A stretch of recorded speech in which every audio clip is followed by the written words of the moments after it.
অন্ধ মেয়ে যে কোনোদিন আলো দেখেনি, সে কিভাবে দেবী রাধার সবচেয়ে জীবন্ত মূর্তি করলো। আর তারপর দেবী তাকে কি উপহার দিলেন জানেন? জানলে তুমি কেঁদে ফেলবে। নদীয়ার এক ছোট্ট গ্রামে থাকতো কীর্তনা নামক এক মেয়ে। 6 বছর বয়সে এক ভয়াবহ জ্বরে সে চিরদিনের মতো দৃষ্টি হারায়।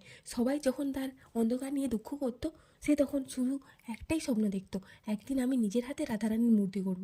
লোকেরা হাসতো, বলতো যে নিজে দেখতে পায় না, সে আবার মূর্তি করবে কিভাবে? কিন্তু ভক্তির চোখ তো অন্ধ নয়। এক গভীর রাতে কান্না করতে করতে ঘুমিয়ে পড়েছিল কীর্তনা। স্বপ্নে সে দেখলো অপূর্ব আলোর মাঝে দাঁড়িয়ে আছেন স্বয়ং রাধারানী। রাধা মৃদু এসে বললেন, পুত্রী, কাল থেকে প্রতি রাতে আমি তোমাকে দৃষ্টি দেব।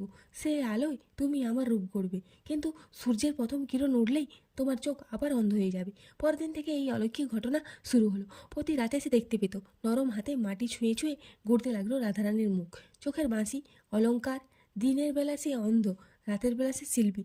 1 মাস পর মূর্তি সম্পূর্ণ হলো। মূর্তির চোখ যেন জীবন্ত, ঠোঁটে রহস্যময় হাসি। সেই রাতে আবার স্বপ্ন এলেন রাধারানী। বললেন, আগামীকাল থেকে তোমার এই রাতের আলোও চলে যাবে। শেষ ইচ্ছা কি? কীর্তনা মাথা নিচু করে বলল, আমার কিছু চাই না মা, শুধু কাল যেন তোমার প্রাণ প্রতিষ্ঠা সুন্দরভাবে হয়। পরের দিন ভোরে কীর্তনা ঘুম থেকে উঠে দেখলো তার সামনে একটা সাদা কাগজ। লেখা আছে, পুত্রী, আমি শুধু মূর্তিতে নয়, তোমার অন্তরের প্রাণ প্রতিষ্ঠা করে দিয়েছি। ঠিক সেই মুহূর্তে গ্রামের মানুষ বিস্ময়ে দেখলো কীর্তনার চোখে দিয়ে গড়িয়ে পড়ছে আনন্দের অশ্রু, আর তার দৃষ্টি ফিরিয়ে এসেছে। কারণ সত্যিকারের ভক্তি চোখ নয়, হৃদয়ে আলো জ্বালায়।